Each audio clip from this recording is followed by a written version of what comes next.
All right, guys, so let's get into this fiery debate. Now, I will be honest, okay, I didn't actually grow up listening to Andrew Wilson. It was always mainly the red pill guys.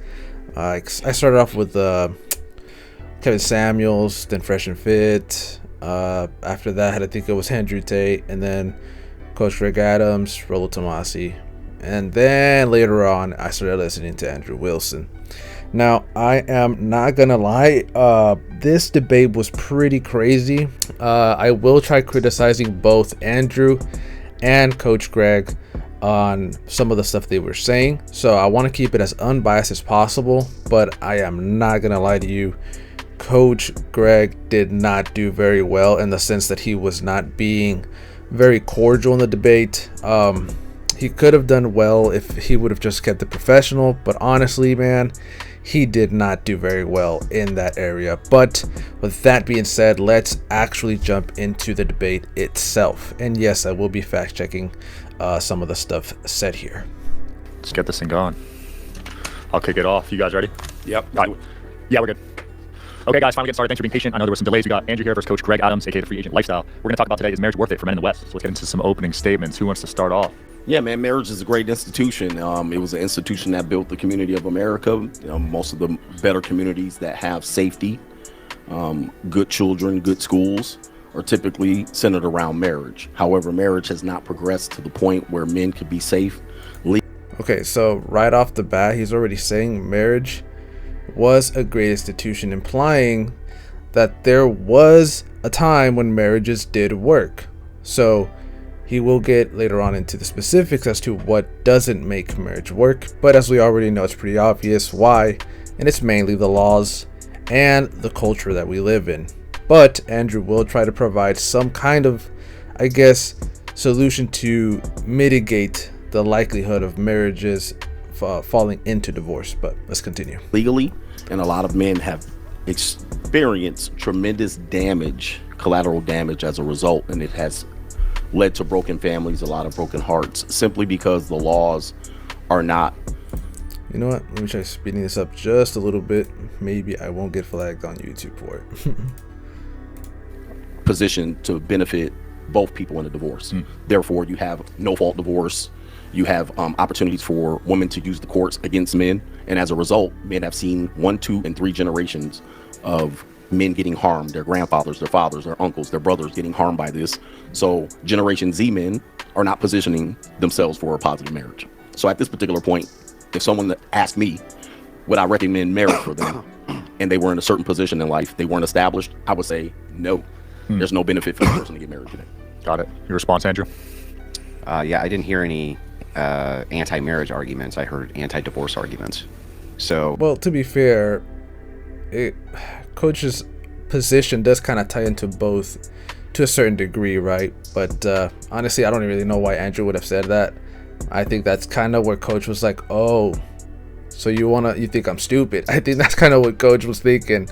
And so that didn't turn out very well. I'm with you on divorce, 100%. Stream over. And I agree. But it's a good thing that the topic isn't on divorce, it's on marriage. And it seems like you agree with my proposition then. And the proposition is that marriage, quote, is a great institution.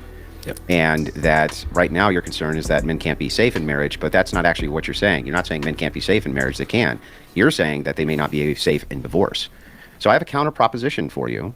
My counter proposition is, what if it's the case that you can use religious marriage institutions without the state? And then we add the ecclesiastical structure of the marriage. Okay, so by the way, guys, when Andrew is saying ecclesiastical structure, he's a Christian Orthodox. So we're not like Protestants in the sense that Protestants can just willy-nilly pop up a church, say, hey, I'm a pastor, you can come and go as you please. With Orthodoxy, you don't just start a church, right? In order for you to be a priest in the Orthodox Church, you have to. It's literally mandated that you must be approved by the other bishops. You have to go to school for this. You have to do a whole bunch of things in order to actually become a priest. As a matter of fact, it's so freaking difficult that there is an immense shortage, and I mean a truly immense shortage on priests right now. You cannot just be a priest because you want to. You must go through a whole process, and that's why it's also considered, I guess, the church that is as the only one that has kept a tradition of bishops or priests, right? Because in the Orthodox Church, we believe, because I am an Orthodox, that Christ established a church, right, through the apostles, and then the apostles said to the next guy, hey, you're going to take on the church that I'm leaving behind. Okay, cool. And then that guy, before he dies, he does the same thing. He says, hey, I want you to take on the church before I die, and then, you know, go make other bishops or go make more priests. And those priests and those bishops also have to do the same thing, right? And so we have this tradition that goes on for years, and I mean hundreds of thousands of years, okay? And so there's a lot of rules, there's a lot of things in the church that we must adhere to traditionally. It's not optional like in the Protestant church. It's like the Baptist churches or the non-denominational churches, you know, with the gay pastors and whatnot. Like, we have strict rules that we adhere to. So as men and women, if you're an Orthodox, your priest tells you as a man and as a woman what you ought and not to do as spouses for one another, right? Which we'll get in later on when Coach asks Andrew a very, very funny question. But in a sense, it's true. Okay. But anyways, let's continue. That's what always kept them together anyway, before the state was ever involved. So what if instead we use the ecclesiastical church, the structure of the old churches? That would be Catholicism and Orthodoxy, where you see the lowest divorce rates. Oh yeah, Catholics also believe in something called apostolic succession, which is what we also believe in. But except Catholics came after us, right? But that's a whole thing in history. You guys can look it up. It's really interesting. Because the community puts pressure on the women to act right. That's what they do. Right now, the state applies no pressure on women to act right, right? You can just go and find. That's actually true, guys. So the pressure that there exists in the Orthodox and even Catholic churches, but mainly Orthodox, and this is something people have also told me, there is a much more bigger social pressure in the Orthodox Church as for men and women to act a certain way as Christians, right? So, and if you don't actually abide by those things, your priest can ostracize you if he wants to, or the community could also ostracize you. And believe it or not, it is actually a very big deal. And it's the reason why a lot of marriages in the Orthodox Church specifically have better lasting results, right? And we don't believe in this whole men must submit to their wives and their wives must submit to their men. No, it's men first, then the woman, and then the children, right? Obviously, the man can't be a dickhead or anything like that, but that also means that the woman has to be able to choose the man appropriately. But even if the man acts out, the priest can still talk to the husband and say, "Hey, dog, I need you to cool it," or whatever the case may be.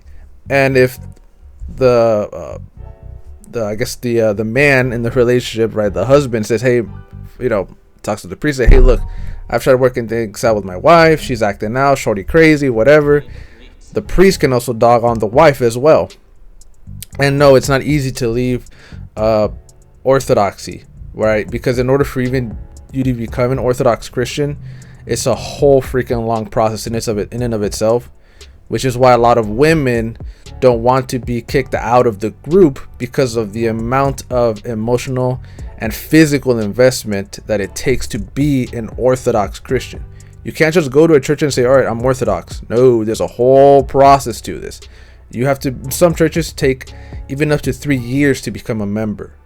Okay, so that's why when you find a good Orthodox girl, it's very high likelihood that she's not going to throw away the marriage because she's already built a whole family and a whole relationship with said church, right? So if that church ostracizes that girl, it's going to hurt a lot, all right?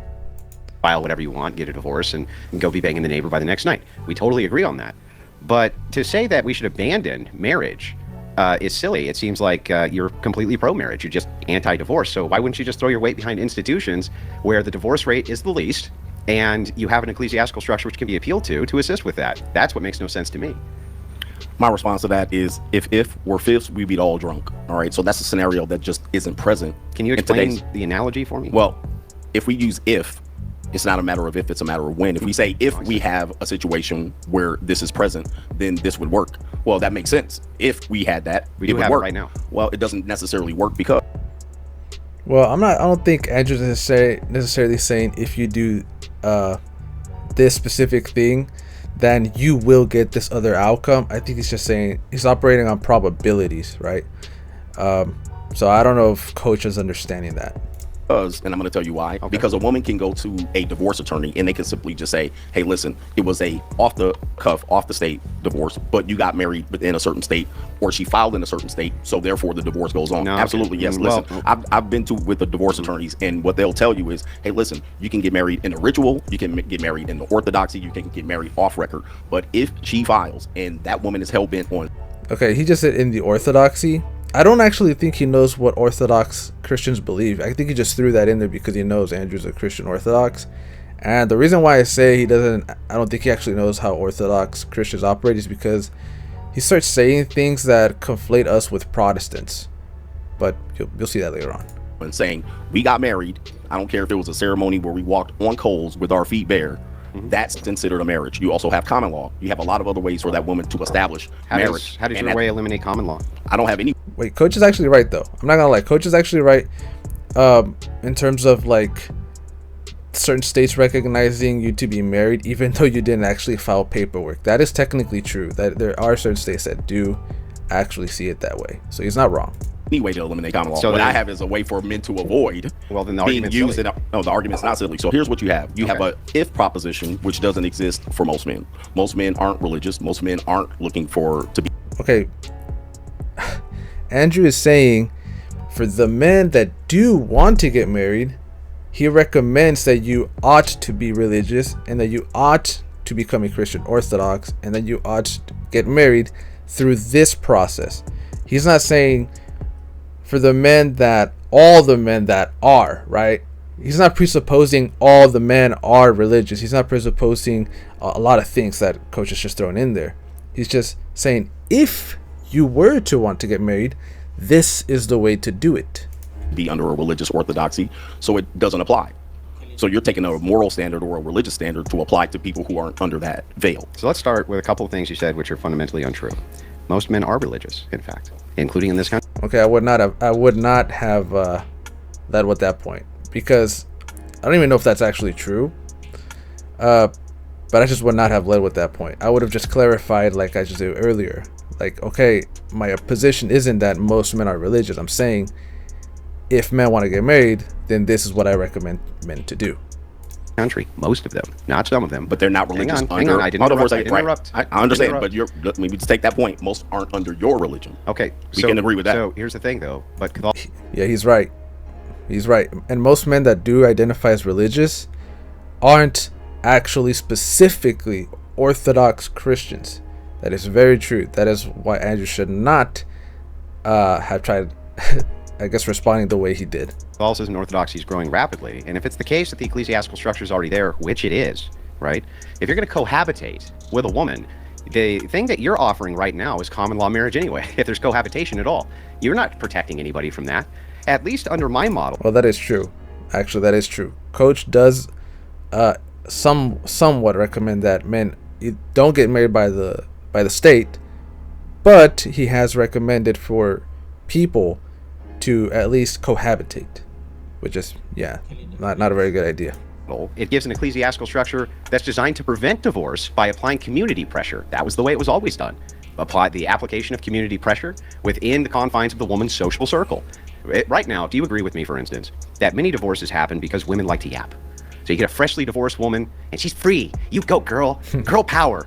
And she starts talking to her little friends, and she starts telling them how liberating it is and how great it is and this and that. And this is why when women have divorced friends, their likelihood of divorce actually rapidly increases.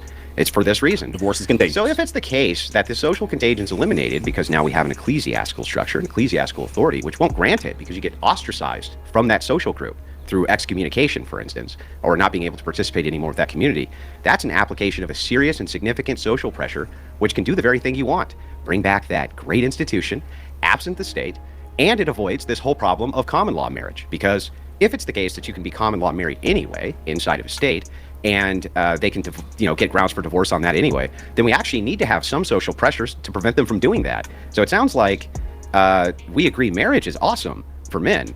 Divorce is terrible for them. So it seems like we should be attacking the divorce structure here, and it doesn't seem like you actually have anything to do that other than just avoid the thing that's great for you, because this other bad side effect could happen. Sure, that's so like smoking cigarettes. So why don't we attack the bad side effect when we have the mechanism? But why do people always bring up the whole smoking cigarettes thing? Like, that is ridiculous, man. To do it's not if, we can do it now. Okay, right so like smoking cigarettes is the same analogy you're saying. Okay, here, cigarettes in this situation, we obviously know it has negative side effects, so you would avoid it. Now, here's the issue that I have with it. It sounds great on paper, but we can't travel to the land of make-believe. It sounds great. The majority of people probably wouldn't do it, and if you ask a guy, which this is an important part. Well, hold on. To be fair, if Coach says, hey, don't get married, just cohabitate and you'll be straight, that is kind of make-believe in and of itself, because he just admitted that there are states that recognize cohabitation as like common law. So either way, you're still not free from getting screwed in the courts if his whole position is men are going to get screwed in the courts. They're not even prepared to even talk about that. They don't even know what divorce laws are. So you're asking them to travel to the land of make-believe under a marriage system that small percentage of people use.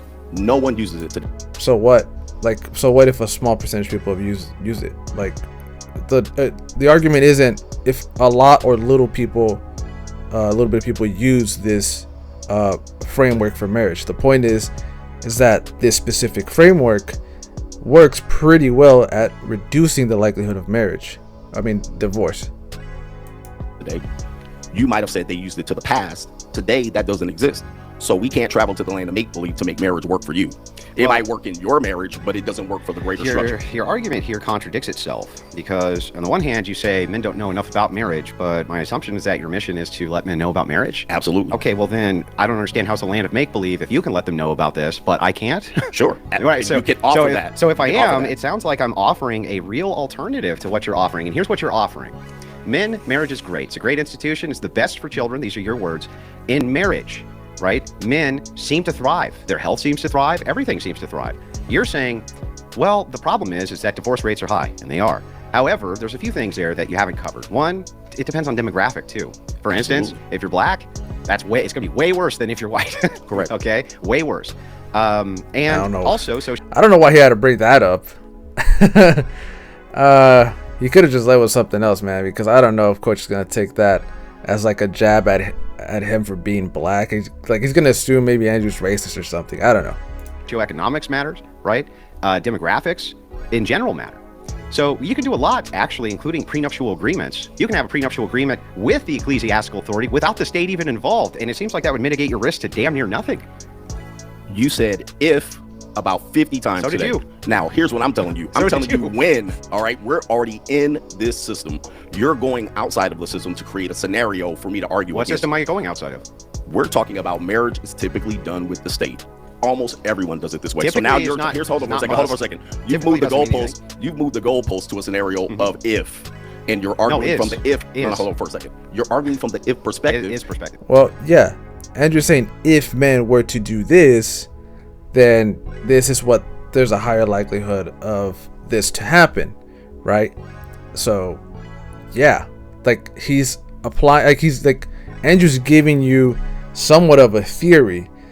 The reason why I say it's somewhat of a theory is because currently people do actually practice what Andrew is saying. A lot of them don't actually go get a state marriage. As a matter of fact, people are already doing this now. The people that follow Coach, they themselves admit that they have not gotten married through the state. So that is already a thing that happens.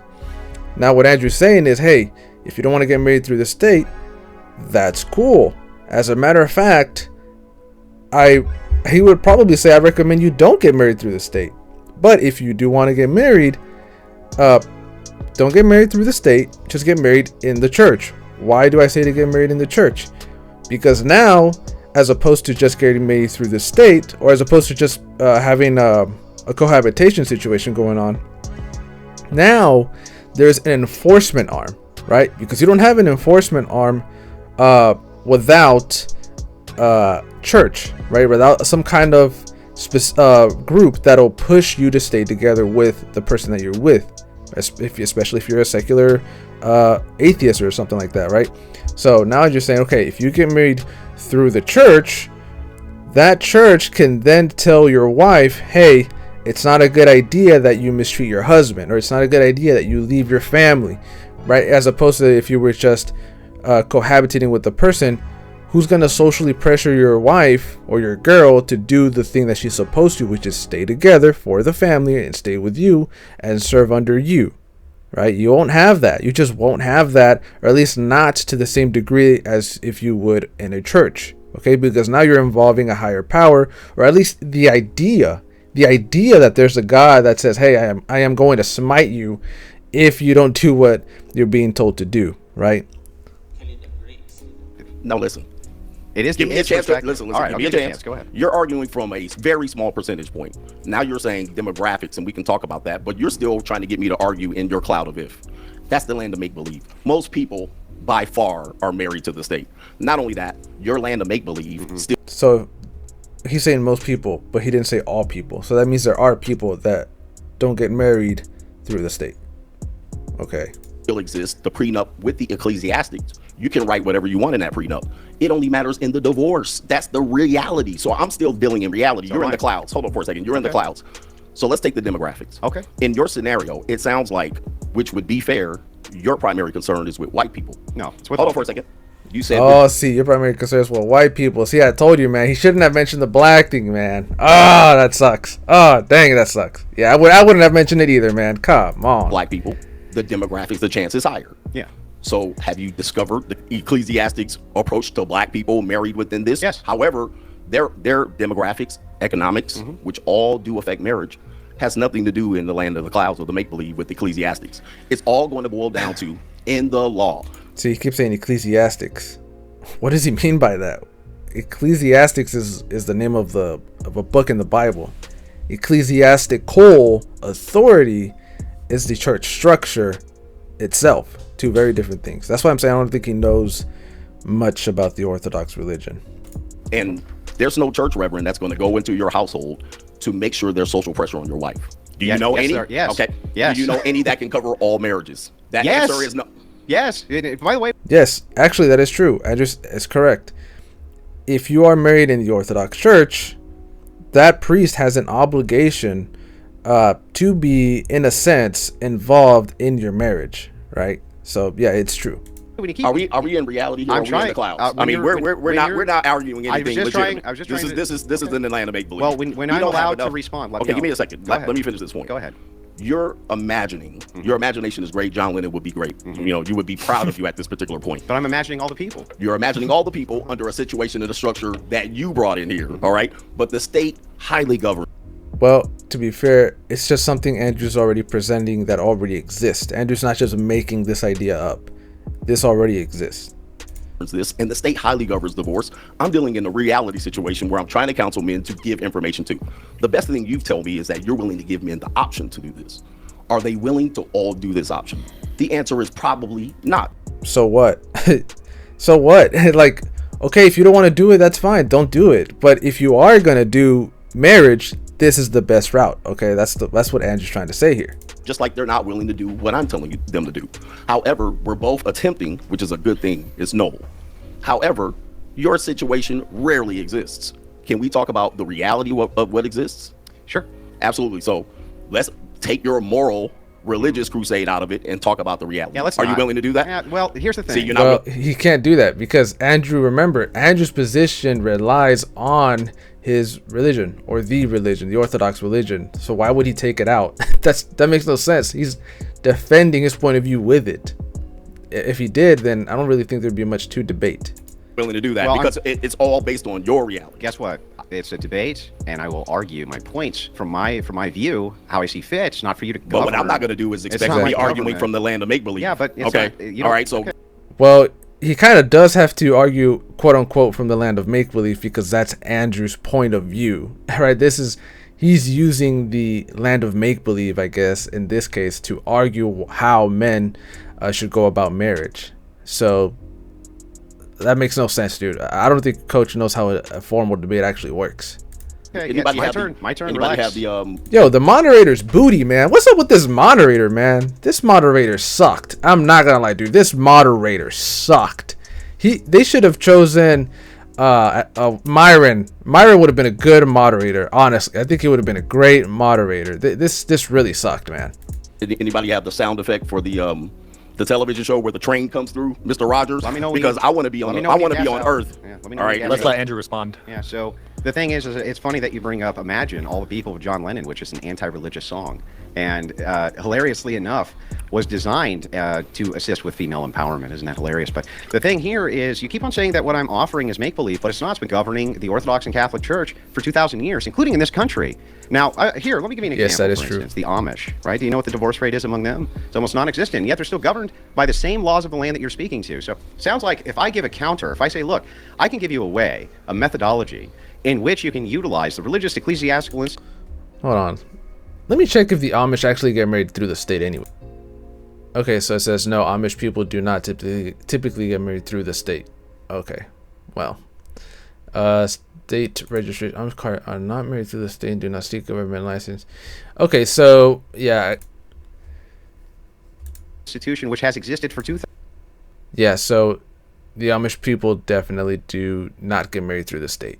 All right, but it's cool because at the end of the day, their religion is what's keeping them together. They have a very, very, very high likelihood of staying together because of what they believe in. So it doesn't really negate Andrew's point that much, but I don't know if he was implying that they get married through the state anyways. 1,000 years and has right now the lowest divorce rates right this second as we speak, not make-believe land, not hundreds of years in the future, right this second, as opposed to the system you have of common law divorce, which is sky high and you can't do anything about it. That's what is true. So hold on, let me check that out.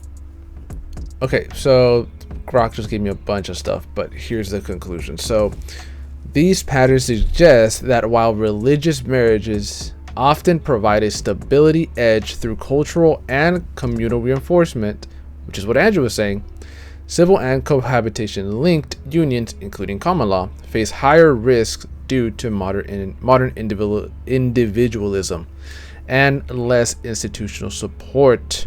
Policymakers in recognizing jurisdictions might consider better tracking common law data for targeting ultimately individual factors like communication, social stability, and shared values that way marriage type, and predicting for couples premarital counseling, common and religious sense could mitigate risk. So for couples, premarital counseling, which is what you must go through as an Orthodox, are common in religious settings, could mitigate risks across all forms. So Andrew is not lying, man, and here's all the sources for it too. So pointing out what is true is right now you can have a prenup. That is true. What is true is prenups are usually held up in court. That is true. What is true is that you can have a marriage outside of a state because it's a religious institution anyway. You never have to have a license with the state. It's never been necessary. And if you do, the only way that that can be done is if it's sacramental. And if it's sacramental, it's governed now by the church. That's going to be the community the women are a part of. And so the thing is like, that sounds like a real viable solution. What's yours? More fucking degeneracy? Go out and play the field, hump a lot of chicks? How's that going to help anybody do anything? That's been the progressive mantra for 100 years. Isn't it wonderful? Your turn. All right, we're returning back to Earth. Now, first things first, when it comes to this, back in reality, there's no God in marriage. So, Mr. Sky Daddy, God, religion, that's all great, but there's no God in marriage. At this particular point, when you go through a marriage, if one person decides to not obey the Holy Bible or whatever you're thumping, you have no basis to keep that marriage together. If she decides to leave the church and decides not to listen or excommunicate herself, she's now under the state. Agreed. Now, when you're getting divorced, which I'm assuming you've been divorced. Well, I mean, that's a hell of an assumption to make. Have you been divorced? I mean, have you been married? Can you tell me, if you can tell me how that has any merit? Give me to a the second, debate? because if you've been through one, you would know that there's no God in the divorce court, in the I family see. court. There's no God in there. No one asked There you. is the state in there. There is the state. So that's what we're arguing. From Yeah. that. Well, it's like, so what? Like, so what if Andrew has or hasn't been divorced? Like, Andrew's not denying the reality of what divorce can be. Like, yeah, it can get ugly. He's not denying that. But again, what Andrew is saying is, if you want to have the highest likelihood of your marriage working, especially if you're not getting married through the state or are getting through the state even, you want to make it last, then go to an Orthodox church. It's very higher likelihood that your wife might not actually leave you, right? So he says, and coach is saying, look, if or when she does leave you, it's gonna get pretty bad, and there's no God in that divorce court. Now, look, if she does decide to leave, that's why you are smart enough to get a prenup, right? You get a prenup, so that way, when she does go to court, that prenup will hopefully help out in saving your butt. But a lot of the problem here isn't whether there's mechanisms to help men out in divorce courts. The problem is there's an epidemic of simps that, for some ungodly reason, will still marry a woman even though she denies signing that prenup for you. Right? You'll see a lot of dudes say, hey, can you sign this thing that says you won't screw me over in court if we decide to get married? And what happens? These bops will say, oh, nah, man, you don't love me, this and that, or whatever. But you know what's funny, man? This is another thing too. Women will turn around and say, oh, don't you trust me? I can't believe you think I'd actually do something to you to ruin you, this and that. Like, I can't believe you would even bring this up. But I promise you this, guys. Next time a girl says something stupid like that, ask them this. If you're going to marry me, right, as a guy, right, ask her this: would you still marry me or marry a man if it was illegal for you to get divorced? Like, if you got divorced, you would either have to pay a fine or you would go to jail for a certain amount of days. Would you still marry me then? I promise you, the girl's gonna think twice about it. She's gonna be like, wait, what? Well, people change, so it's not fair that if I decide to leave you, that I have to get punished for it. Oh, really? But it's okay if I get punished for it if you decide to leave me by screwing me over in court, right? That's one right there for you guys. All right. That's when you get married. So you're telling me if, and I'm telling you, well, this is what's going to happen. Even if you took Sky Daddy into court with you, they would say you pray to the judge. The judge is the authority in the court. So the God argument is a nice, interesting argument, and I probably am not going to say on the conversation very long, because that's your God. That's your Sky Daddy. That's your religion. I have a different religion. So who gives you who gives you the authority to change the understanding, the conversation to your religion? That's your religion. I'm not changing the. Who gives you the authority? Geez, the fact that it's my position and it's the one I'm presenting to you, because that's part of the debate, sir. Conversation. Okay, so it only works if it only works if you believe in your Sky Daddy. That's the only way it works, and that's the. Yes, that's right, and that's what Andrew is advocating men to do: to come to the Orthodox Church and get married through the Orthodox Church. Yes, that's true. Only way you're going to advise men. We're talking about mitigating risk. No. We're talking about, can men get into a marriage today only under your Sky Daddy? That's what we're assuming. No, now he's changing the topic of the debate. That's not at all what the topic of the debate was. Okay. Now, can they do it otherwise? Yeah, you can have secular marriage. Okay, go ahead and explain. Okay, yeah, Make it work. I just did. Make it work. The argument that you have is that marriage is great. It's a great institution. We already covered this. Well, what made it great? We already covered What this. made it great? Look, he does not want to answer questions. He will not answer the question. Can we go into why it would make it work for your secular? See, there you go. See, he is not answering questions. But it's okay if he asks Andrew questions, and he must answer them. Crazy, man. Crazy. Of course, I ask you. You're asking me questions back. Go ahead and answer the question. So if you're talking about secular marriage, there's never been any point to it. I'm sorry? There's never been any point to secular marriage, ever. Never. Yeah, that's true. What would ever be the point of secular marriage? It's always been a religious institution. That's what made it great. Now, when you say it's a great institution, exactly. What made marriage great was when you got married through the religion. Guys, this whole idea of getting married through the state was actually something new. It was every time anyone got married, it was always marriage through either a religion or through the cultural norms that you were subject to from wherever the heck it was that you were born in, right? So that's what made marriage great. What made it great for secularists, other than the fact that Sky Daddy and God had all these enforcement arms, and those things had to be enforced socially. Like, for instance, men weren't allowed to run away. And women, right, they had to show cause for these divorces. And they had to be good causes. They had to show it for things like infidelity, right? It was all biblically governed. It was all lawfully governed by this sky daddy guy you like so little. But that's what made the institution great. Right, and even if Sky Daddy isn't real, clearly believing in said Sky Daddy has yielded way better results than secularism has. Great in the first place. And what you're talking about here, you're making a point that divorce is bad. And yet, I agree, divorce is bad. So what we're really talking about is how do we mitigate the risk for divorce? And we have two different methods here. Well, the conversation is marriage good for men. That's the conversation. But it is. Yeah, it is good for men. He admitted earlier that it was good for men. Now, if he's saying, is marriage today good for men? Yes. The problem is the divorce aspect, right? What happens if the marriage fails? Okay, but yeah, marriage in general is good for men. He admitted to that earlier. You already said it's good for men. That's not even in dispute. And now, how do we make it better since they're avoiding it? Since men or women are avoiding it. It sounds like the thing that you think makes it bad is divorce, not marriage. Correct. Then we need to mitigate divorce. We're 15 minutes in. So he already conceded to his points, bro.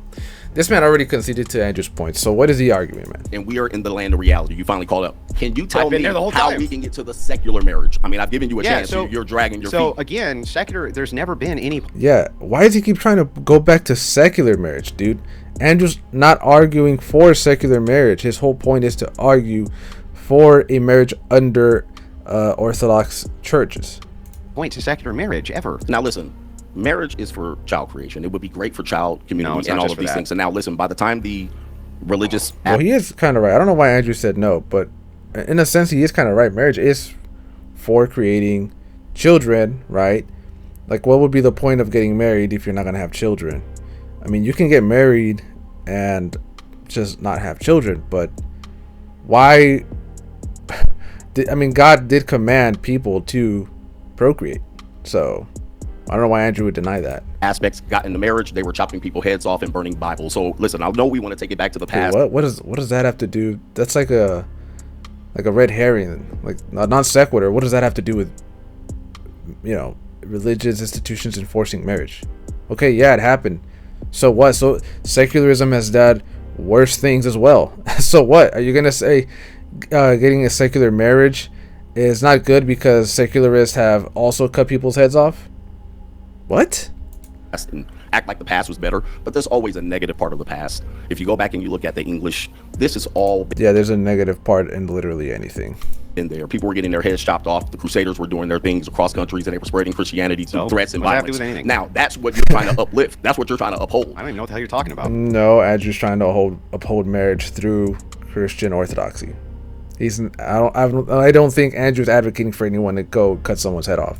You wouldn't know what I'm talking about. That's where you're lacking. I have no so idea. Catch up. You're sitting in the What cross does of me. Crusades have to do with divorce? That was when your holy marriage was the best marriage that you're trying to go to. Now listen. In the 1950s? Were we crusading in the 1950s? No. What the hell are you talking about? You talked about the institution of marriage for 2,000 years. Yeah. Sir, do you need me to catch you up on what you're talking about? You're having trouble keeping up with me. You're having trouble keeping up with me. You said 2,000 years ago. And I told you 2,000 years ago they were chopping people's heads off.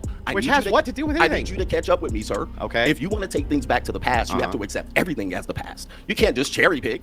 Now, here's the thing. You're cherry. What is he talking about, dude? He's going on this whole, like, spurg on people getting their heads chopped off. Just engage with the conversation. I don't know why he's doing that. I have no idea what that has to do with the whole, like, conversation.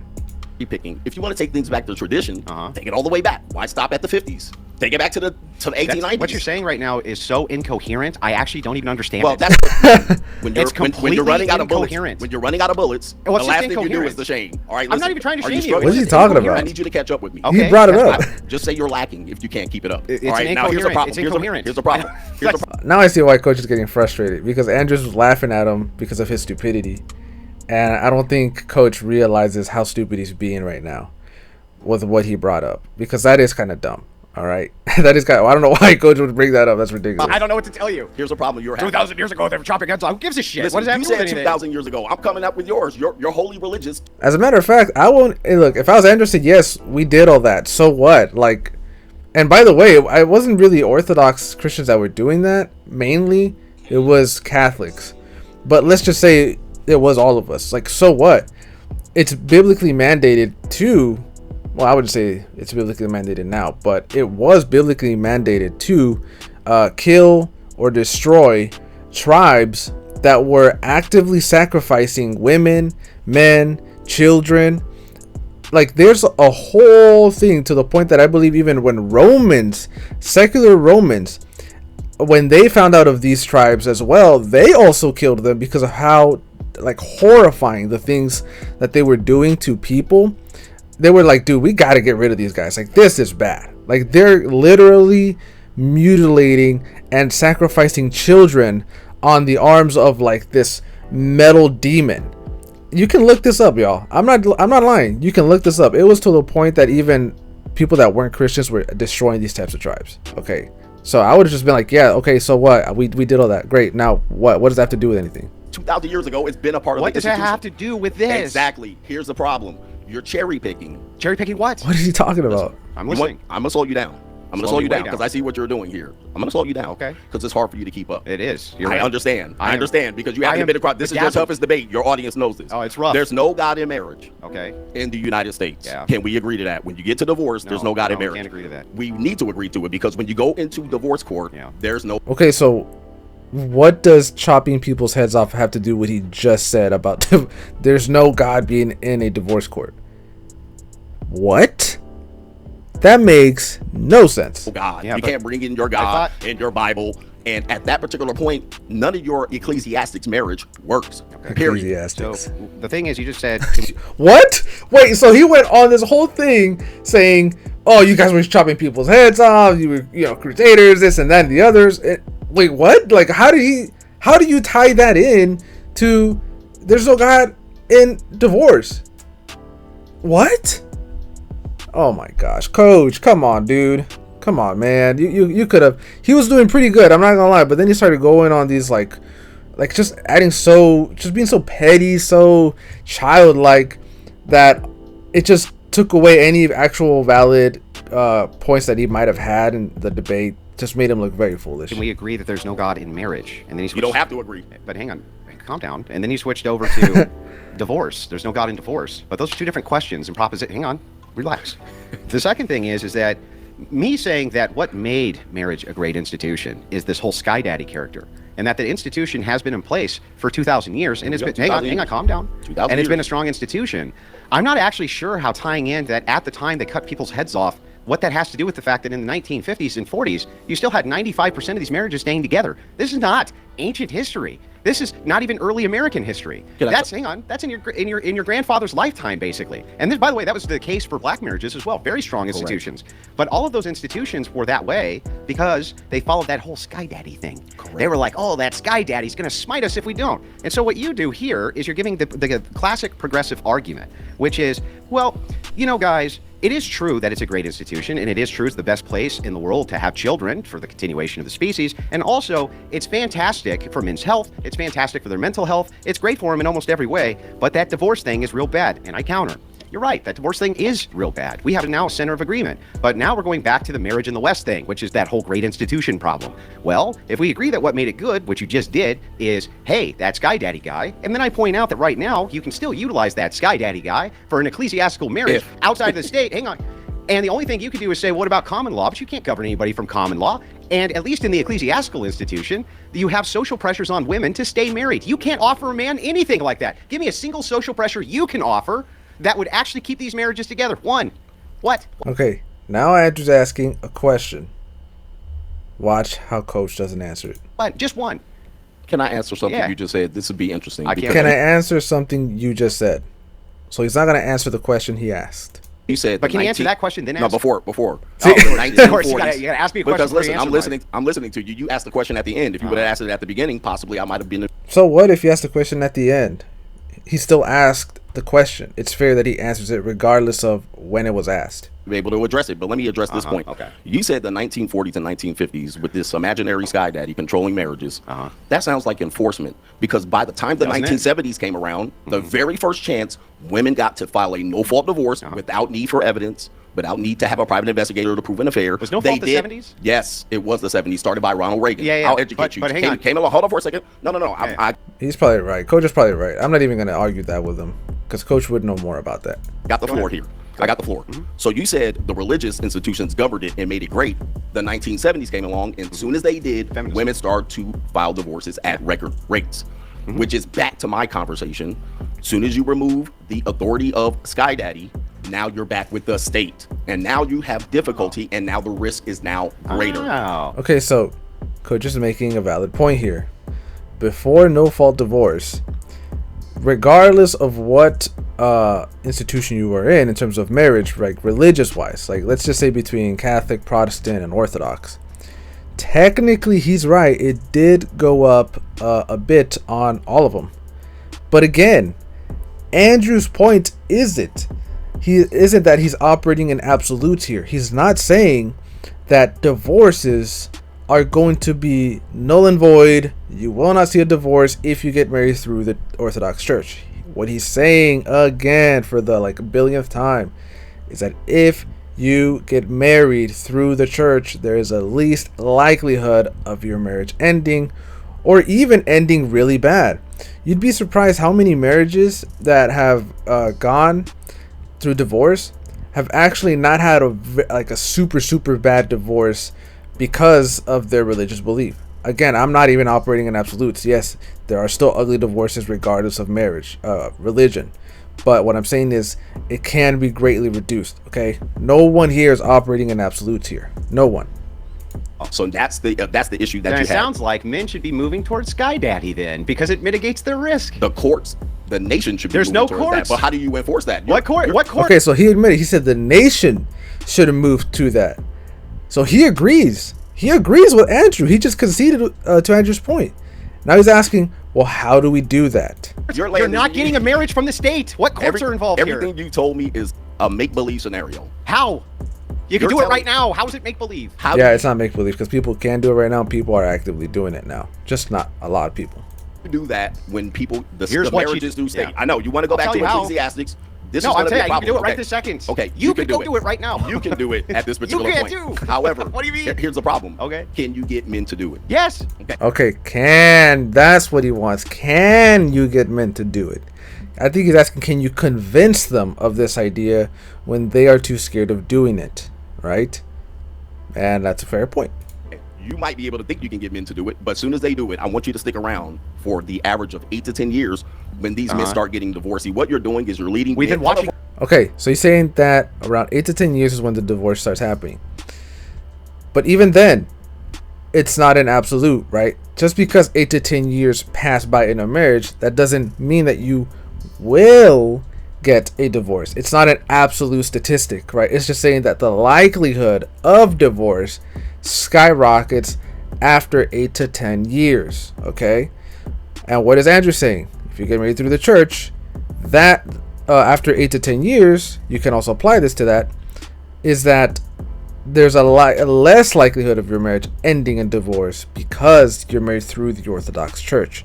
So that number goes down drastically, or at least the probability of your marriage ending goes down drastically after those 8 to 10 years. For so longer. You're going to lead men into a burning building. Oh. And the reason why, and this is a famous quote by, Okay, hold on. The problem is Coach is leading men into another type of burning building by offering secularistic, nonsensical degeneracy. Because at the end of the day, men and women, or most men and women, will still want to be married and will still want to start a family. There's a reason why a lot of older women have been committing suicide. There's a higher likelihood that you'll commit suicide as an older woman. Why a lot of them are on antidepressants, and also why a lot of men are feeling depressed, right? The older they get, the more depressed they'll get. Martin Luther King, is because the laws of integration didn't catch up fast enough for what he wanted for people to integrate. And what happened was it took him 12 to 15 years to realize that he led men or black people into a burning building in which integration was not possible at the time. Okay. You are also proposing the same thing.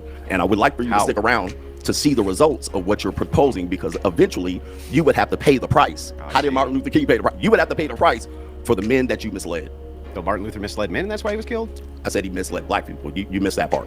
Those He said, people, okay, right. let me repeat it because you're slow. I All right, am, you you're definitely right. are slow Neanderthal. That's for sure. Let me tell you something. Whoa, slow Neanderthal, the first one to bring it up. I'm dragging Martin knuckles Luther over here. King said specifically, Yeah. related to black people and civil rights. Yeah. I'll speak slowly for you. Yeah. that Oh, he man. believed at the end, he led them into a burning building. I'm going to speak slower. The reason why is because the laws of integration did not catch up with what he would like to present. Black people weren't ready to integrate. As a result, he said, I may have led my people, that means his people, into a burning building. Okay. I would like for you, under your But I don't think Martin Luther King was talking about specifically marriage, though. I think he was talking about integrating the black and white culture together. I don't think it was marriage specifically, but okay. your scenario, if your movement takes off, to see the results, because it took Martin Luther King 12, 15 years to see the results of his efforts. You're proposing something very extreme that majority of people aren't going to do. But let's just say because you like to hide in the clouds of make-believe, if this works, I would love to see you represent these men in a divorce when they get their head bit off by these so-called women that are forced by Sky Daddy to stay in these marriages. This is really, I don't even understand how you don't understand. I know you have a hard time understanding. I don't actually even understand how to respond to a lot of this because it's so incoherent. But I'm going to try anyway. Oh yeah, see, this is always incoherent when he understands. Why is he getting so upset? I mean, he's being a little bit incoherent, to be fair. And Coach did call him Neanderthal. I mean, imagine if Andrew turned around and said, "Okay, you knuckle dragging, porch monkey, Kool-Aid sipping, dude." Andrew could have been much worse than this guy. And he gets upset when Andrew says he's being incoherent. Why is he being so emotional, man? No reason for him to be emotional. He needs to practice what he preaches. Perhaps you don't understand. That might be what it is. And it's okay to say you don't understand. And I can speak slowly. Oh I don't gosh, understand now, but I'm going to tell you why. Of course, dismissive. So condescending. I'm going to tell you why. Okay, when you're dismissive? Wait, so what if Andrew would have engaged with his pettiness? What would you have said to Andrew then? Yeah, the best route is to be dismissive of the ridiculousness that he's saying. Losing, just say you're losing, and I can speak. Let me know when I can talk and you gas out. Go ahead. Okay. Here's a typical tactic, but you can work that against these OnlyFans girls. Hey, listen, you can work that tactic against those OnlyFans girls that you debating 23-year-old ignorant women. They're smarter than you. But now they're sitting across from a person. They're always smarter than you. Yeah, you're sitting across from. Well, to be fair, Andrew has debated a lot. Like, he hasn't debated mostly OnlyFans girls. He's debated a lot of very, very popular people. And I mean very smart people. And I'm not going to lie. I think Andrew has lost a couple of debates to some of these other secularists. I honestly do believe he has. But that just proves that Andrew doesn't just debate OnlyFans people.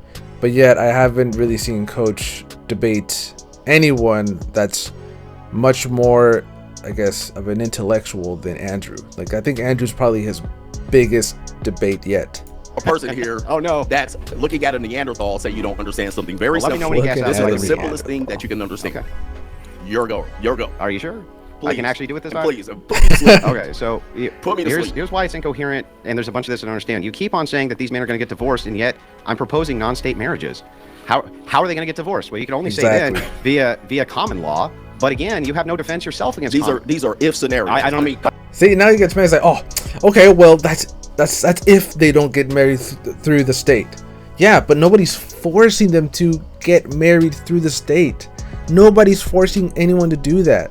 He needs to understand. He needs to engage with Andrew's theory. What he should be saying is, "Okay, Andrew, if people don't decide to get married through the state and they just decide to marry through the church, whatever, and then try working his way on deconstructing what Andrew's saying on his idea of how marriage should be done, instead of going, oh, if you just keep operating on if, dude, come on, bro, just engage with it, man. Jeez. I don't said I was going to debate somebody that's going to come. Why do you keep filibustering? Scenario. Give me a real scenario. I let you speak the entire time. Give me something to speak about. Okay. You're giving me I'm a not asking scenario. you to speak. You're trying to invite me to your church. I'm not going to your church. Please give me a real scenario. You have to shut up long enough for me to do it. Come on, please. I've been here 30 minutes waiting for you. I'm surprised I told him to shut up. Oh man, this dude's just goofy, man. He's goofing out bad, dude. Oh Lord. All right, give me a real scenario. Okay, so what I don't understand here again, and I'm going to ask again. In your incoherent worldview, okay, please. You keep on saying that these men who I propose this to are going to get divorced, but I'm not proposing that they get married through the state. The state's the one who does the divorces. Exactly. So the only thing you could say is that there's a potential for common law here, but that's something you yourself cannot guard them from by your own admission. The second problem that we have here is that I don't have to stick around for 10 or 15 years because we can look at the numbers right now in religious marriage for what this looks like. And here's what this looks like. If you're a Catholic, you're way less likely to get divorced. And if you're Orthodox, even less likely to get divorced. And it's because of that ecclesiastical structure. You're not ever going to be able to prevent all risk from divorce, not under any Thank thing. you, God. That's the most realistic. See, and yeah, the coaches was that's the most realistic thing. Well, yeah, Andrew never said you'll never have a divorce if you do what I tell you. All day. But not under any system Correct. is that going to be the case. But why are Catholics getting divorced? And How do even they get wanted to. divorced? They get annulments. They don't even get divorced. Well, it's like, so what? Like, so how do Catholics? So what? How? Who cares? Like, who cares how they get divorced? If they get divorced, okay, that's a whole nother thing. But remember, Andrew isn't saying whether Catholics don't get divorces in marriage. Like, he's saying if you are a Catholic or an Orthodox, there's the least likelihood of it happening. That's all. That's all. I don't know why And it's coaches a doing really that. long So process, and it's rare. Christians have a similar divorce rate than the secular. No. So they have a very Christians. Okay, let me look that up. Okay, so here we have 37 web pages. So some argue religious groups have higher rates due to rushed marriages or stigma delaying but not preventing divorce. For instance, evangelicals, emphasis on family may lead to early unions prone to failure. That is true. Man, that is true, bro. I'm so glad I'm not an evangelical, bro. God. But then again, with orthodoxy, if you date, it's going to be for marriage. But they don't actively push young people to get married like that. Not like the evangelicals, dude. Others claim secular individualism promotes healthier exits from bad marriage, while religion fosters endurance. Studies like Baylor highlight higher evangelical rates, but re-examinations emphasize practice over affiliation. Biased sources, example like Reddit or Quora, exaggerate differences, but authoritative data shows nuance. Broad implications: active Christianity appears to lower divorce through mechanisms like reduced cohabitation and support networks, suggesting faith-based interventions could benefit all groups. For secularists, lower marriage rates may indicate delayed unions or alternatives like cohabitation. 50% dissolve in 5 years. Policymakers could promote premarital education across lines. Ultimately, individual factors outweigh group labels, but evidence leads towards religiosity as a stabilizer in debated context. So, to be fair for Coach, he might be somewhat right, but there is still, I guess, enough data to suggest that Christianity is still slightly better at reducing the rates of divorce. close. So how do they get divorced? I'm going to How explain. do Christians get Tom, divorced? I'll answer your question. Please tell me, because I know how to get divorced. So Right into the divorce court. Yeah, I know. So because they call it state marriage. Right. Yeah, and I'm proposing that they don't do that, right? Yeah, land don't make do. believe. How's that a man land? How, dude? Why are you saying that to make believe? You don't have to get a state marriage, bro. Make believe you can go fucking do it right now. Please tell me what are you talking listen, about? What percentage of people do this particular thing that you're doing, that you're proposing? Why would Okay, so what? What does that have to do with anything? that matter? Let's say Why it's does it one matter? person. Okay, Why would that okay, matter? it's one person. So you're taking a very small chance. You're arguing against me that has millions of people on my Who are side. getting and divorced and millions- you don't want But you're them to. telling me a small 20 people in a little house on the prairie Yeah. that do these, that you govern people without electricity and, Okay. and you riding horse and Okay, that's just like a non sequitur. That makes no sense. Like a straw man. carriages. Yeah. You're telling me this small percentage of people are going to lead a movement of doing something you're proposing here on YouTube. This is going. How many people are doing this? Okay. Why How would many that matter? It would. Yeah, it wouldn't matter. That's, dude. That's like saying how many. That like think about it like this. When people first thought of the idea of going to the moon, imagine if the president said, "How many people are doing this?" Well, nobody's doing it. Okay, well, it can't be done. Like what? What? Would matter because Why? then we can use some data to determine, do these people end up in divorce? Well, we can More do it. than likely. This is great Please because do. we can Okay, you wouldn't need data to start something. You start something, then collect the data. look at the data. So I let's would look love at. to, please. Do you want to look at the Catholic data and Orthodox No, data no, for no, no, marriage? no. We're talking about your ecclesiastic proposal. That That's what is we're the- talking. Yes. See, that's how I know he definitely doesn't know anything about Orthodoxy or even Catholicism, because he's saying no, we don't want to look into those numbers. We want to look into the ecclesiastical authority or however the hell he says it. But it's like, dude, Orthodoxy and Catholicism is what sets up the ecclesiastical authority. This is the ecclesiastical proposal. If we're using Catholic and Christians, their divorce rate tends to be very No. close. I'll look it up. It's very close. Let's Not go ahead and look Catholic. it up. Hold on for a second. Self-ID'd Christians. Let's not look it Self-Christian up. Christian. Wait, let's not look it up. Why would he say that? Okay. Self-ID. Self-ID. No, let's just put Christians. Christian. He's like, Christian and he Catholic. likes to You have to dice up- define- you have he to tell likes me what a He Christian likes to is. dice up all. That's true. That's true. Andrew's right. You have to identify what a Christian is. For instance, as an Orthodox, I don't know if all Orthodox believe this, but as an Orthodox Christian myself, we don't actually believe Mormons are Christians, but yet they identify as Christians or fall under the Christian umbrella, right? So I know it sounds messed up. Some of them are pretty good people, but yeah, we don't believe them to be actual Christians. Now, I don't know if God's going to condemn them or not, but we definitely don't believe that they're Christians, and for very, very good and obvious reasons. All of these people, and listen, I would love to go to your church one day. I would be a wonderful guest, and I would love to thump the Bible. And I would like for him to go to church, man, to the Orthodox Church. I would like for him to actually talk to some of the people there. Not because I want him to, not because I think it'll convert him. I would like for him to be an Orthodox, but I would definitely like to see Coach in there. I would like to see him talk to the guys, talk to the people there. He's going to see a very big difference between Protestantism and Orthodoxy. Very incredible difference, man. I would love to say a prayer with you. However, this conversation is entering into Can we pull up my screen? very much a Sky Daddy conversation, which All right, we got it's about belief. Brought up Sky Daddy. You. Dude, okay, don't ever use ChatGPT for research. Use ChatGPT for tasks that are like building stuff. Like if you're gonna build something, you can use ChatGPT for that. But if anything, use Perplexity, like a deep research mode on Perplexity or Grok, just because it tends to search the internet for like tons and tons and tons of stuff, and it's pretty good at making the data. I would still prefer Perplexity, but right now I'm just using Grok because it's a little bit faster. You brought it up we about got the the divorce rates ecclesiastic pulled up right marriage. here. That's not. You brought that up. What is that? So that is a religious If argument. you're an which more- atheist, Remember, ChatGPT lies a lot, so I would not have recommended him to use ChatGPT. you should and be able relate- to okay, listen, contend with that. A lot of people would not want to do that. You're telling me a small percentage Who of people are gonna cares? do We're this. talking about mitigating the rates of divorce. It now, doesn't matter how many can do we it. move forward from this one? We agree to disagree. No, we Can don't agree to disagree. I Okay, so need you want to counter keep it here in arguments. your land to make a I want make a- counter hold on. arguments. Hold on, 1925, lower than national average, strongest amongst practicing Catholics who attend mass. I'm not going to argue in your land to So you make have Yeah, to because you attend can't. mass. Because- You have no because counter it's arguments. ridiculous. You don't have ridiculous. one counter argument. Here's a counter argument. Okay, what is it? There's That's no God pretty in low. marriage. How many times do I have to say that? That's an If you assertion. end It's up- not an argument. If you end up in divorce court, God doesn't matter. None of this matters. That's real. That's the realest argument that you can possibly hear. No, man. Actually, let me put it like this: if you end up in divorce court, there's a highly less likelihood of you killing yourself, and I mean legitimately hurting yourself, because of the divorce, because of the pain that divorce causes, because you have a place to go to for help, right? Mental help, especially as an Orthodox man.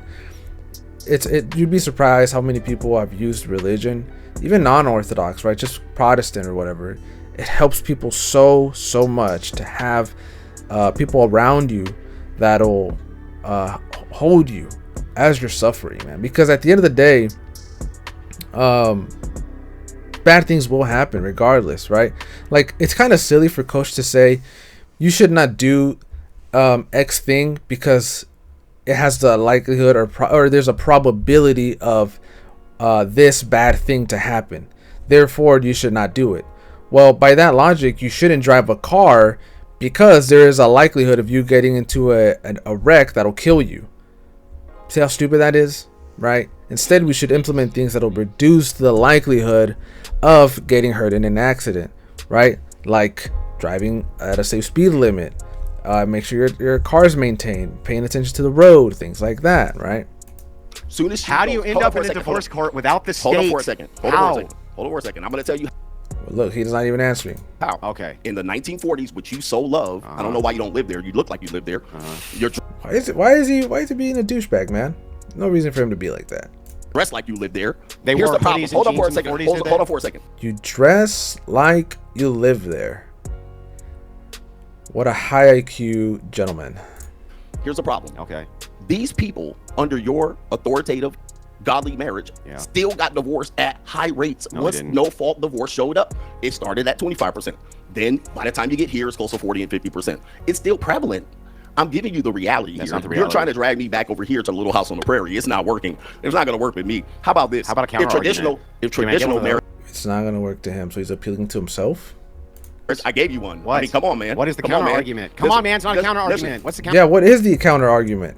I have not heard him prescribe anything other than what, not getting married through the state. But Andrew is saying, yeah, don't get married through the state. Counter argument. There's no God in marriage, and That's an assertion, not an argument. Yeah, God that in is an divorce court. assertion. He's just saying cars are bad, right? That's an assertion. That's not an I assert argument. that there's no Okay, well, God there in is a divorce God court. in divorce court. Argument defeated. Exactly. Argument defeated. Exactly. He's just asserting there's no God in divorce court. And just saying, okay, well, by that logic, there is a God in divorce court, right? He's just returning his logic right back at him. Oh my goodness, boy! All right, did you Silly. leave your sandbox outside? Did you miss your toys? It's Did just you not get a ridiculous. nap? Like, Here's a I problem. want an argument, This is the dude. absolute Hey, argument. dude. Okay. You're trying He's being so hostile, man. For what? to drag me to church. I'm taking you outside of church. You can't combat it because you want to battle inside the church. I'm not letting you. Yes, because that is Andrew's point. That is Andrew's prescription, sir. Oh my gosh. So let's get back to the I state. don't care if secularists get married. Let's get back to the state What do you mean? and that divorce rate. Did you find out the numbers? Yeah, I pulled it up earlier, but I'll pull it up again. It's up on the screen. Can you guys see this? Catholic, 19 to 25%. Mainline Protestant, 30 to 35%. Evangelical, 26 to 33. That's up there. Now, pull up. Very big difference. All right. Again, he shouldn't have used ChatGPT, but very big difference. It's up there. Orthodox. 40, Orthodox. 33, 34, 30. That's pretty high. Orthodox divorce rate. Let's see. 17 to 20. I see Wow. average 33%. That's US US. average. That's evangelical All adults. Protestants. That's with the. Have a lower than average divorce rate, roughly comparable to Catholics and notably below most Protestant groups. So, again, to be fair to Coach, he should not have used this. But if this is true, then Coach just got cooked. The It says coalition of Orthodox all of adults them. ever divorced 17 to 20. U.S. Yes. adult average 33%. Yeah, so they're much lower. It says in the U.S. 33%. The They're Orthodox ever divorced, that's worldwide. Yeah, they're much lower rates. Okay, but Exactly. And it's actually good that it says worldwide, or that it implies that it's worldwide, right? Because that is a much larger sample size, which means that if you apply it to more people and you can get more numbers, that means that there's a higher likelihood of it working in smaller areas, right? So it's actually a good thing. I don't know why Coach is complaining about it. Oh, right, because it disproves his point. but you're saying that they can't get divorced. That's what you said. Oh, bro. No, he did not say that. That's a straw man, dude. He did not say that. You said, is that what you said? The whole You point said here they is can't how get do we divorced because you're mitigate the enforcing risk them. of divorce? You can't ever completely mitigate 30%. it. It can't ever be completely mitigated, but you can mitigate the risk of divorce. Okay, great. It is lower. They're Much saying it's lower, lower. much lower. Okay, all right. So a chance of getting hit 30% versus 44%. This doesn't defeat the argument. Those It does defeat divorces, the argument. Those divorces happen in the court of law because no divorce cannot be right. reported in. So Not, this that's is not in the great. court of law. Actually, so what is the divorce yeah. that happens outside of the court of law? If it's 33% in the court of law with your Orthodox ecclesiastic marriage, what is it outside? Even what is lower. it within that? It's even lower. Okay, so add that 10%. Yes. now we're at 40%. No, you wouldn't add whatever. that. You wouldn't add 10%. That's the legal what divorce. Are you talking Hold on about? for a second. When you say a divorce, those are reported divorces legally. That means these people filed in the legal reported system. That's 30+%. Okay, you said there would be more that were outside of the No, less. outside of the state. Less. No, hold on for a second. Less. There's additional No. outside of the outside of the state. No. Oh, there's none. Well, So you're no, saying no, there's zero. Not really. What are you saying? Okay, so let me explain. Please, So that you understand. additional to the 33%. Yeah, but you have to. Can you at least let me finish this time? Please do it because you're slow. So if it's the case, Because you're slow. Why, dude? if it's the case you're in an ecclesiastical marriage, you're still adding usually the state. These people are all adding the state, okay? The Catholics themselves, if you were to look at their annulments rate from the ecclesiastical authority, it's actually much lower than even the percentage that you're getting from the state because they add the state in, which means some people will ignore the ecclesiastical authority and get divorced anyway. That's exactly what I've been telling you. The entire Nobody time. And ever then what- argued that. Exactly. But so We're how do arguing you about mitigate- you're saying mitigating the risk. Mitigating Seems the like there's risk. Still a risk. No, it would mitigate the risk. So the risk is slightly lower. Much lower. Okay. Yes. Yes, finally he caught it. It's slightly lower. That's not that much lower. It's The much divorce rate lower. is 40%. You're talking about 33%. No, it's much lower. He just keeps inserting 40%. 43%. No, we're not. We're talking about 20% to 35 to 40%. Okay, so that's lower. Yes. Okay, that's all you got. Now, here's That's the all I problem. need. That's not all you need, because there's still risk. How do you? Nobody said there wouldn't be risk. Exactly. You So can't at this mitigate particular risk for anything 100%. It's not possible. Exactly. That's true. You cannot mitigate risk for anything. Like, for instance, Elon Musk with his rocket, right? There is not a 0% chance that that rocket will not blow up at any point and moment in time, right? Sure, he can catch it, but there is still a slight risk of that rocket blowing up before it's caught. There's still a slight risk that even if it is caught, something might fail with the landing gear, and you know, it'll let the rocket go, or it'll fall apart or something. There's always risk in anything that you do, literally anything. So I don't know why coach is arguing this. I don't know why. So now why are we telling men to get married? Because you have to, because everything is a cost benefit analysis. Your issue is not marriage. Your issue is with mitigating At the risk. this point, it's not marriage. It's This is the only. mitigating- This is the, hold on for a second. Can I say this? Oh my God. Can you Hold ever on for a stop second. saying something so I Hold can on, say listen. something? At this particular point, listen, Okay, I'm listening. you're telling me from this point, we haven't even got to the entire marriage, because you're still over in the land of make-believe. We haven't even got to the other issues What's of marriage. make-believe? Hold on for a second. We still haven't got to the other issues of marriage. I'm willing to So get to you're everything. telling me about the mitigation risk, and we've wasted too much time on it. Can we talk about the other issues of marriage? Well, Which are okay. sexless Can marriage. we at least wrap this up? Yeah, real let quick? Andrew finalize this, and then Yeah, we'll move on so to the thing is like, Wow, the moderator finally said something. God almighty. the problem is you said it was a great institution. If you say it's a great institution, even when it was a great institution, people were still getting divorced. So if that's the case, what you're really after is just mitigating risk. And I'm giving you a perfect way to mitigate risk, right? And the fact of the matter is that it is becoming more and more popular to do it this way. Prenup plus ecclesiastical authority almost mitigates your risk entirely, except for Exactly. Prenup plus getting married through the church, and even not filing through the state. Very, very high likelihood of you not getting screwed over in the court, even if you do end up going there.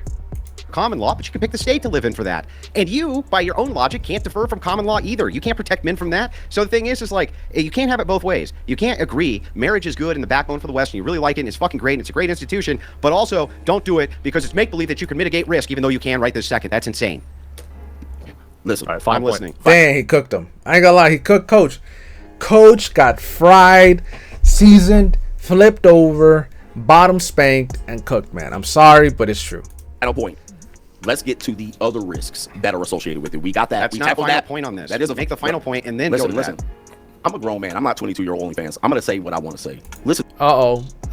See, okay, what Andrew's trying to do is saying, look, dude, we have a structured debate. Let's keep it structured.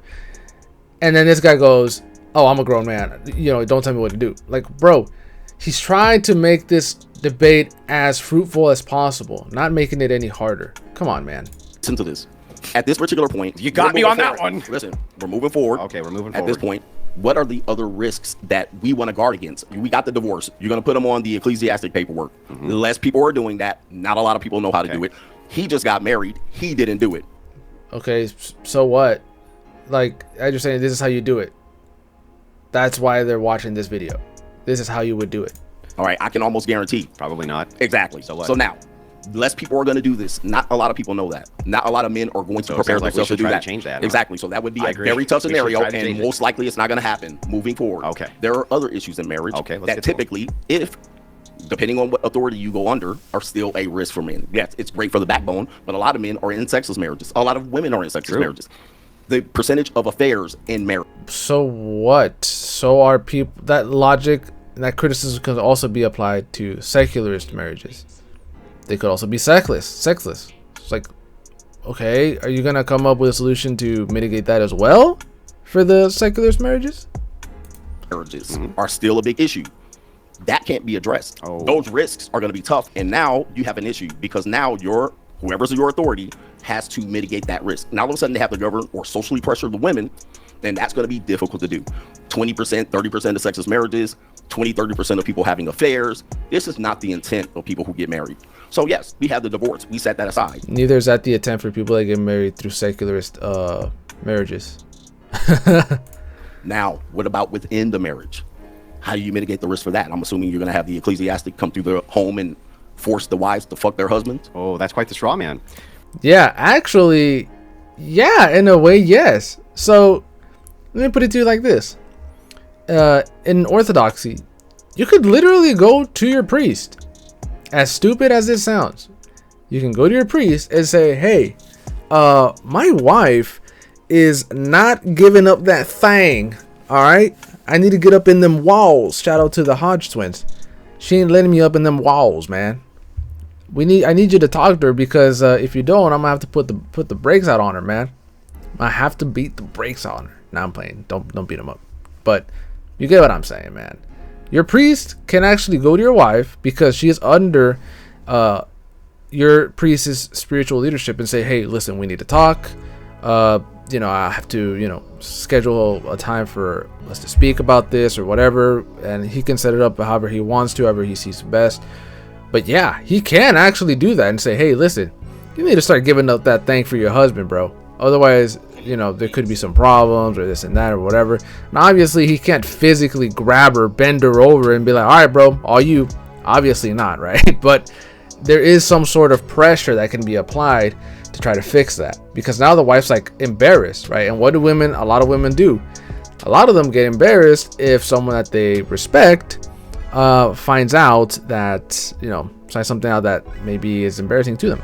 And especially in social groups, women don't like to be ostracized, right? What do we all say? Women avoid accountability. They don't like being told to be accountable for their actions. So imagine if the whole congregation finds out, or her friends in the congregation, someone that she respects.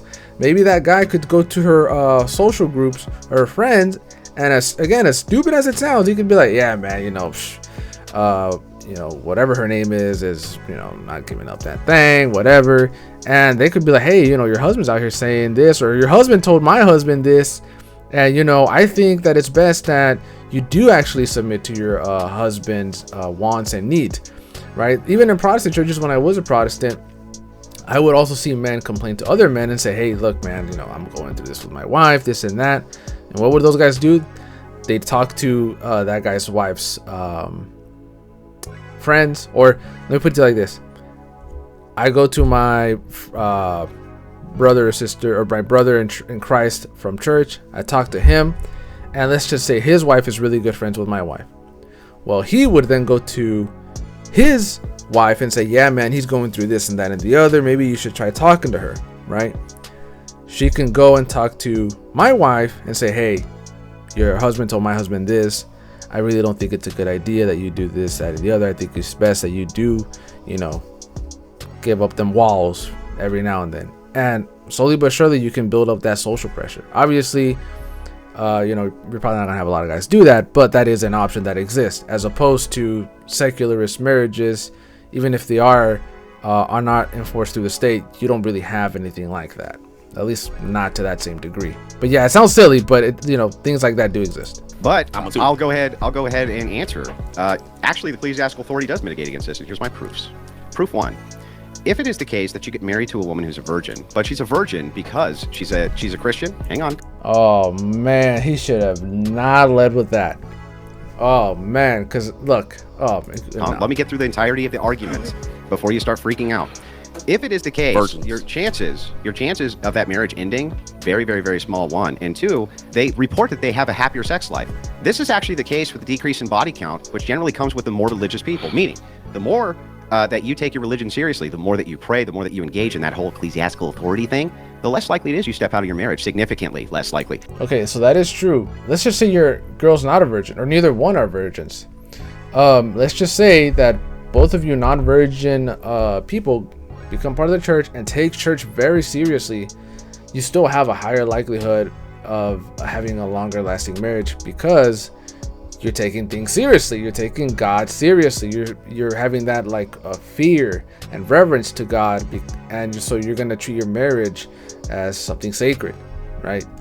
The less likely it is that you end up in a sexless marriage. You know why? Because there's a reinforcement in Christianity that men and women are not allowed to deprive each other of sex when it comes to marriage. And you find that people who follow the traditional faith generally don't. And so yes, the ecclesiastical authority preaches that from the pulpit. Sorry, lady, you gotta fuck your husband. That's part of God's law. Yeah. What do you got for him?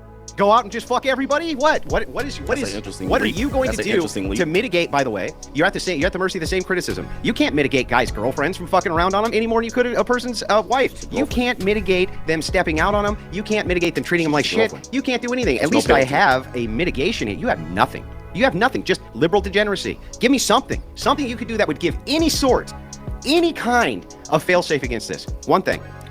I don't know what communities you live in, but So he's not going to answer the question. Beautiful. your church pastor is going to be very busy walking in all of these bedrooms, preventing divorce and enforcing women to sleep with their husbands. Now, the first lead of Yeah, that's the priest's job. That's part of his job. My priest will actually have calls at like 1 in the morning or 11 at p.m. You know, that's what the priest is there for. He's just there to serve the church. of faith that you have. Hold on for a second. Now, I heard you. The first leap of faith is virgin. Okay, if we look at the stats, please pull up the stats of how many. Okay, I ain't gonna lie though. Coach ain't wrong, man. Look, Andrew should not have brought up the virgin thing. I will give that to Coach. All right, I'm actually gonna end it here. If you guys want a part 2, let me know. But Coach is right. The whole virgin thing, that's not happening, bro. Good luck. How many women Let me qualify as I'm a gonna let him finish. virgin? On virginity. You said That's the virginity. I'm just baseline. letting you know. Oh my You God. brought it up. In America? Now, in America, what women percentage qualify as virgins? All right, so you're gonna say so- very few. So you know this. 7%, age 7 22 to 34. Oh, good God Almighty! I hope that's not true, man. I hope ChatGPT lying. Wow, that's bad. Percent. Yeah. Okay.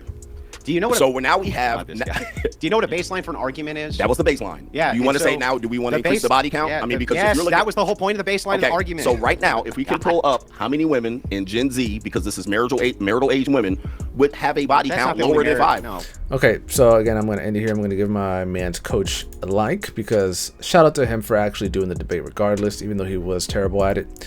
But yeah, he's not wrong, man. The likelihood of you finding a virgin is incredibly dismal.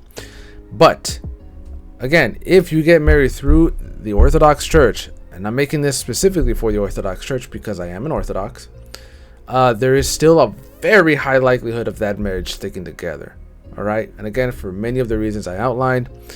But either way, shout out to Coach Greg Adams. I would actually like to interview him and Andrew Wilson if I ever get the chance in the future.